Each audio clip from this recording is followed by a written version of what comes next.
السلام علیکم، کیا حال ہے؟ ہوپ ٹھیک ہوں گے، خیر سے ہوں گے، خوش ہوں گے۔ الحمدللہ ہم بھی بالکل ٹھیک ہے۔ لاسٹ جو میں نے بلاگ اپلوڈ کیا تھا، آپ لوگ نے اس کو بہت زیادہ پسند کیا، بہت سارے ماشاءاللہ لائک کیے، کمنٹ کیے، بہت جزاک اللہ الخیر الجزا کہ آپ لوگ نے میری جرنی کو اتنا زیادہ پسند کیا۔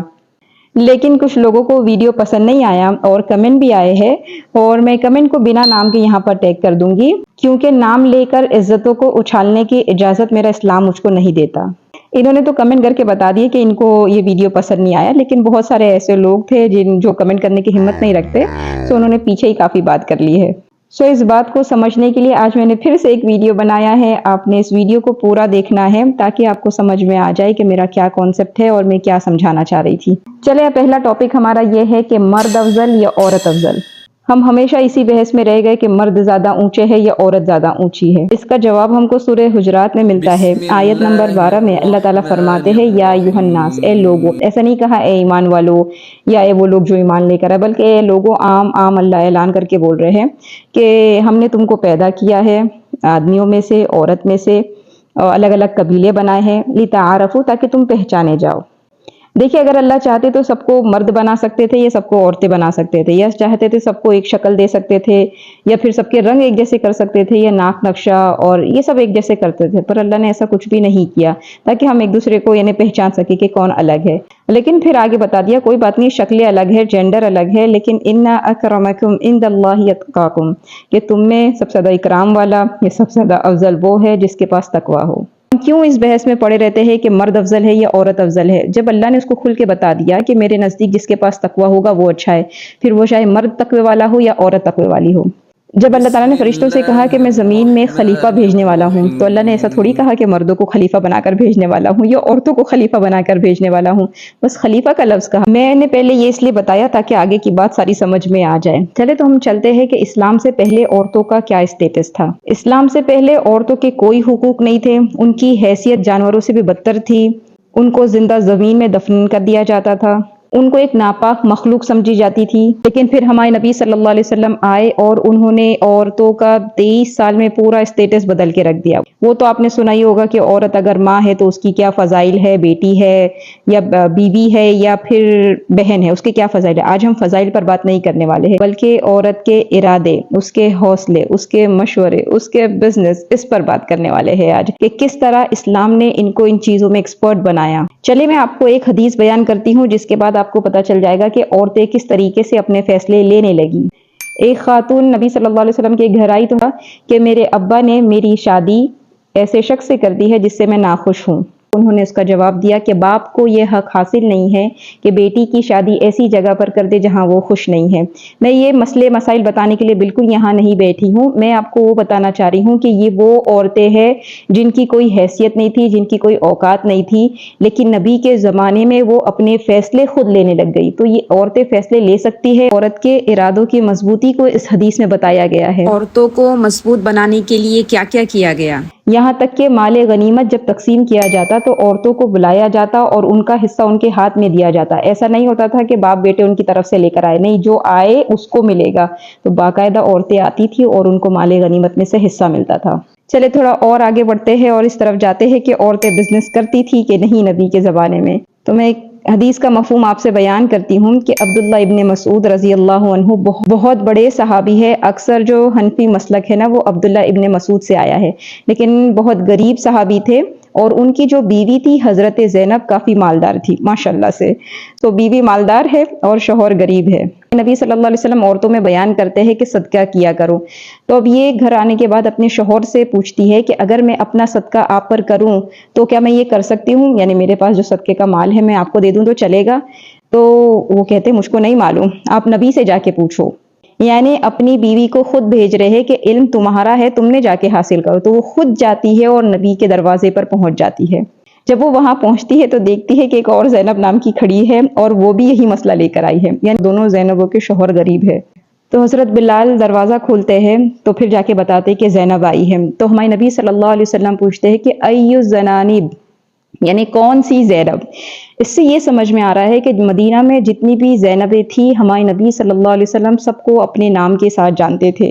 آپ کو پتہ ہے پہلے اگر جو مجھ کو پہلے سے فالو کرتے ہوں گے ان کو کہ میرا جو چینل تھا اس کا نام تھا یوز دنیا فور دین، کیونکہ ہم کو یہی بات پتہ تھی، ہمارے علم میں یہی بات تھی کہ عورت کے نام کا بھی پردہ ہوتا ہے۔ لیکن اس حدیث سے میں نے کہا نا کہ میں نے جو بھی کچھ کیا تھا اس پہ ریسرچ کی تھی، اسٹڈی کی تھی، اس کے بعد ہی کیا تھا۔ نبی صلی اللہ علیہ وسلم پوچھتے ہیں کون سی زینب؟ آپ بتائیں کیا ہم کو امہات المؤمنات کے سارے نام نہیں پتا؟ کیا نبی کی ساری بیٹیوں کے نام نہیں پتا؟ کیا جتنی بھی اسلام میں مشہور عورتیں گزری ہیں کیا ان کے نام ہم کو نہیں پتا؟ یہ میں نے اس دلیل سے کچھ سمجھ میں آیا تھا تو اس کو فارورڈ کیا تھا، اور پھر میں نے اپنے چینل کا نام بدل کے نائب نلہ یعنی جو میرا نام ہے میں نے وہ رکھ دیا تھا۔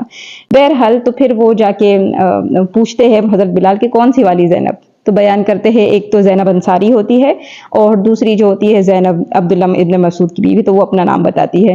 جا کر یہ اپنا سوال رکھتے ہیں حضرت بلال کے سامنے اور وہ جا کے حضرت بلال پوچھ کر آتے ہیں، تو ہمارے نبی صلی اللہ علیہ وسلم فرماتے ہیں کہ ہاں کیوں نہیں کر سکتی، بلکہ اگر کرو گی تو 2 ثواب ملے گا، ایک تو صدقہ کرنے کا اور دوسرا فیملی پر خرچہ کرنے کا۔ ہوپ آئیڈیا ملا ہوگا کہ عورتیں بزنس وغیرہ کرتی تھی یا نہیں کرتی تھی۔ چلے تھوڑا اور آگے بڑھتے ہیں اور دیکھتے ہیں کہ کیا عورتوں نے دین کے معاملے میں کچھ حصہ لیا ہے۔ آتا ہے کہ 1/4 دین عورتوں ہی سے آیا ہے۔ میں ایک آپ کو مثال کے تھرو بات کو سمجھاتی ہوں کہ جو ہم ظہر کی 4 فرض سے پہلے 4 سنت پڑھتے ہیں نا، وہ عورتوں ہی کی دلیل پر پڑھی جاتی ہے، ورنہ دوسرے مسلک میں 2 رکعت سنت پڑھی جاتی ہے لیکن ہم 4 پڑھتے ہیں۔ وہ کس وجہ سے؟ اس کی دلیل یہ دی گئی کہ گھر میں ہمارے نبی صلی اللہ علیہ وسلم سنت پڑھتے تھے اور گھر والوں کو یعنی بیویوں کو زیادہ پتا ہے کہ ہمارے نبی گھر میں کتنی نماز پڑھتے تھے، اس وجہ سے ہم 4 سنت پڑھتے ہیں، یعنی 4 رکعت سنت جو پڑھنا ہے نا وہ عورتوں کے حصے میں آیا ہے۔ پھر اور تھوڑا آگے جاتے ہیں اور دیکھتے ہیں کہ عورت نے کیا دین کے لیے کیا ہے۔ وہ قرآن حضرت حفصہ کی کاپی سے لے کر بنایا گیا ہے، یعنی حضرت حفصہ کے پاس وہ جو قرآن آج ہم پڑھتے ہیں نا اس کو حضرت عثمان نے منگوایا اور پھر اس کو دیکھ کر 6 کاپیاں قرآن کی بنائی گئی اور پھر اس کو تقسیم کی گئی۔ ابھی بھی ترکی وغیرہ میں اس قرآن کی نسخہ موجود ہے۔ جو ریٹن فارم میں قرآن کی جو حفاظت کی گئی تھی نا وہ حضرت حفصہ نے کی ہے۔ تو حضرت حفصہ ماشاءاللہ سے ایک خاتون ہے اور انہوں نے دین کے لیے کام کیا ہے۔ اسلام سے پہلے تو عورتوں کو زندہ دفن کیا جاتا، لیکن 23 سال بعد جب ہمارے نبی صلی اللہ علیہ وسلم اس دنیا سے گئے ہیں تو ایسا معاشرہ چھوڑ کے گئے ہیں کہ عورتیں قرآن پڑھاتی ہیں، عورتیں حدیث پڑھاتی ہیں، عورتیں فقہ پڑھاتی ہیں، عورتیں جنگوں میں جاتی ہیں، عورتیں عبادت کرتی ہیں، عورتیں سارا کام کرتی ہیں۔ جس معاشرے میں عورت کی عزت نہیں تھی وہاں وہ استاد بن گئی، وہ شیخہ بن گئی، وہ معلمہ بن گئی، وہ مدرسہ بن گئی، وہ محدثہ بن گئی، یعنی کیا کام عورت نے نہیں کیا۔ اچھا پھر آگے اور بڑھتے ہیں، کیا یہ سب صرف صحابیہ تک تھا کہ اس کے بعد بھی ہوا ہے؟ تو چلے ہم تاریخ کو اٹھاتے ہیں اور پڑھتے ہیں کہ قرآن کے بعد جو سب سے زیادہ صحیح کتاب سمجھی جاتی ہے، ماشاءاللہ جواب تو آپ کو آتا ہی ہوگا، وہ ہے بخاری شریف۔ بخاری شریف کے بہت سارے نسخے ہیں لیکن جو سب سے زیادہ صحیح نسخہ مانا جاتا ہے وہ ایک عورت کا تھا اور ان کا نام تھا کریمہ المروزیہ۔